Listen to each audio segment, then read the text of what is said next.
WarGreymon has a new Mega in Digimon Adventure 2020. A Digimon making his animation debut, BlitzGreymon, is here. Last week we were freaking out at just a silhouette of this new Mega teased after the credits, and this week we've got him in full color, crystal clear, so there's just so much to talk about. We got BlitzGreymon, a Herculeskabuterimon tease, Izzy showing his true potential, and a scenario that'll make our wargame fans nostalgic. First off, if you're new to the channel, maybe you watched the original show back in the day but you have no idea about this reboot, subscribe so you stay in the know with everything happening in this reboot, and definitely binge the new show, it's a ton of fun. So, BlitzGreymon, no beating around the bush, Taichi and Agumon have another Mega in this new series, the slightly more technological crimson red alternative WarGreymon form that has swapped out the Dramon Destroyer gauntlets for a pair of arm cannons like Barret in Final Fantasy VII, but on both arms. This is actually the third Mega for Taichi's Agumon this series. We also had Agumon Dark Digivolve into a mindless burning red Mugendramon back in episode 24. Mugendramon is also known as Machinedramon in the English dubs, as in, yeah, one of the Dark Masters from the original 99 series. This new series really is not a shot-for-shot remake if 2020 Agumon having 3 Megas is a good enough indication. So how did this new Mega come to be?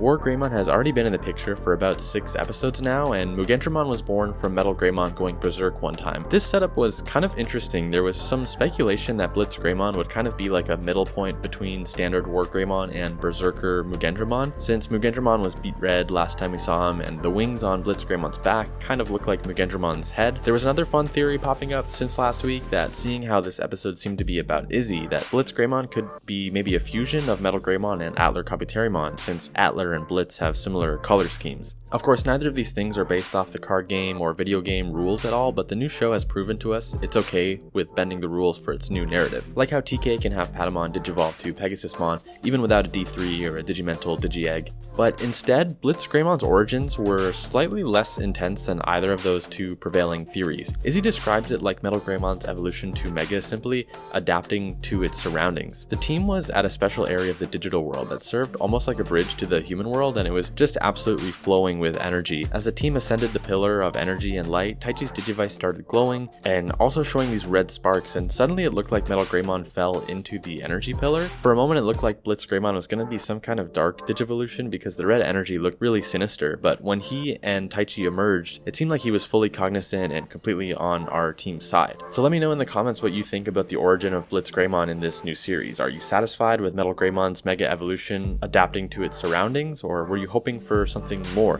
complicated? This was the first time Blitz has appeared in anime form, so it was kind of a blank canvas, and the show creators decided this made the most sense for them. Not a fusion, not a hybrid or evil evolution. I don't know, let me know what you think. I know I'm going out of order here, but let's go back and recap this episode from the beginning. Despite Taichi's Digimon getting a new evolution, this was really an Izzy episode, which was honestly super appreciated. There's been concern that Digimon 2020 is the Tai and Matt show, and honestly you can cut the and Matt part out of that. It's very much been the Tai show, so any chance to let the other kids have a moment in the sun is welcomed by me. We've known for a handful of episodes now that the International Space Station has lost control and it's plummeting towards Tokyo. It's not only reminiscent of the missile scare in the first 3 episodes of this show, but it's also of course similar to the missile scare caused by Diaboromon in the middle part of the Digimon movie, Our War Game. I have to say this is totally just personal taste, but I completely love when the show goes into the direction of having the kids prevent real-world technological crises manufactured by malicious or malfunctioning technology. When the new series started and there was that first runaway subway episode and then the missile launch, I was loving this fresh and modern take on what it would mean to be a hero in Digimon in an age when our entire world relies on technology functioning properly. The show often drops this in favor of the traditional fantasy, almost isekai exploration of the digital world, and I don't dislike that at all. It's what makes Digimon Digimon. But whenever the real world technological crisis stuff pops up, I'm always stoked. So Izzy devises a plan that they can reach a high enough altitude at this pillar with a connection to the real world and snipe a point so precisely with a charge of digital energy that it will somehow reach the real world and redirect the ISS crash landing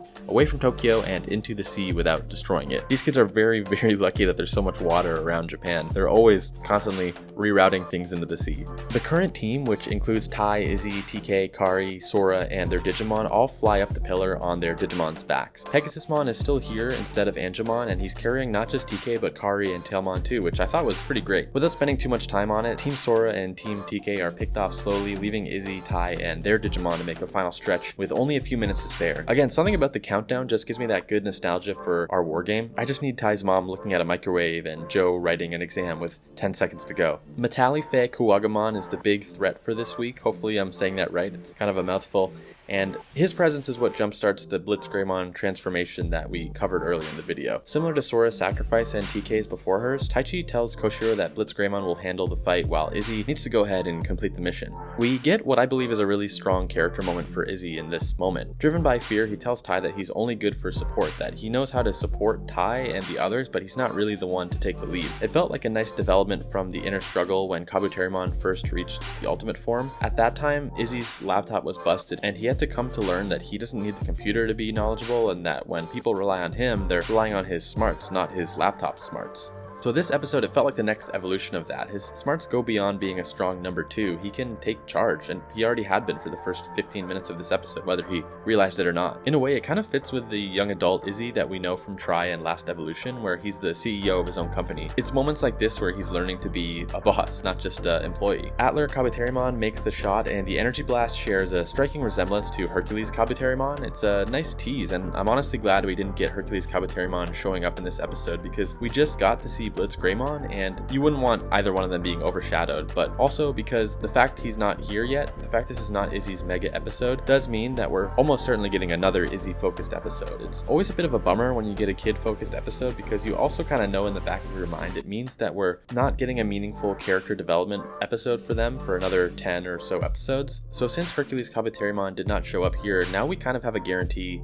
that Izzy and Tentomon, their friendship will be center stage at least one more time in this series. So unless I'm forgetting something significant, that's really the episode in a nutshell. I had a great time with it, and I'd give it a 9 out of 10. I almost wish they did not show BlitzGreymon's shadow last week though, just because imagine how much we would be losing our minds if this week he appeared with no heads up. Oh, and actually one other thing, help me out. Were we supposed to recognize the giant Digimon fossils? I know I'm supposed to be the one giving you the information, but if you know who they are, maybe tell me that's something from a game or other media form that I possibly missed or didn't get a chance to watch. Let me know in the comments. But now it's time to look back on your episode 35 comments, the comments you left on my last videos from last week. Specifically this week, I'm pulling ones that talked about Agumon's debut, the BlitzGreymon tease, and the Tai favoritism, I guess I'll call it. Danny R says, I absolutely love that Digimon is allowing different branches of evolution like the way it should be. This reboot is amazing. Yeah, it's so awesome. I had a friend who played Cyber Sleuth for the first time a little while back, and he was shocked that Digimon can have multiple evolutions, because generally, if you're only watching the shows, with the exception of the one SkullGreymon episode, the shows tend to give a very singular, very linear version of evolution, a lot like Pokemon. So like I said, the fact we've seen 3 Agumon Megas in the span of 12 episodes, it's kind of awesome. Terra Emperor 1 says the best thing about this reveal means that WarGreymon is not completely off the table. This is a really great point too. We saw Ophanimon in the flashback of the ancient Digimon War, and I had commented that it means we're definitely getting Ophanimon as the main Tailmon Mega, but the new 2020 Digivice game also had WarGreymon as a Digimon you could get, and the Digivice also teased Pegasusmon and BlitzGreymon weeks or months ahead, so it honestly seems like every Digimon in the newest Digivice game is coming to the show, so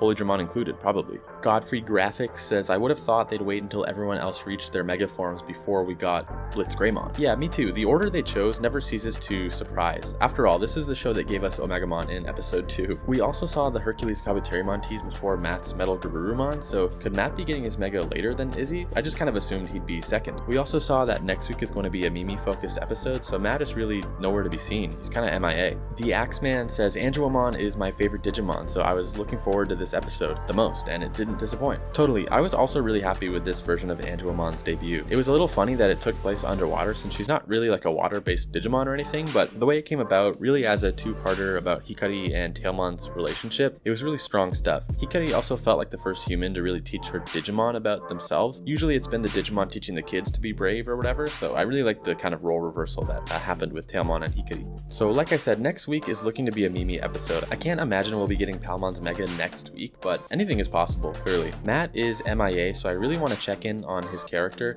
but I'm happy we're getting to see Mimi do something since she kind of just has been collecting rocks for 6 weeks. It gives me hope that the week after this, we'll get the episode we've all been craving where Joe leads an army of Nanimon into battle. Please make it happen. But until then, remember to subscribe, comment your thoughts, and let's meet up this time next week to discuss all things Digimon 2020, or 2021.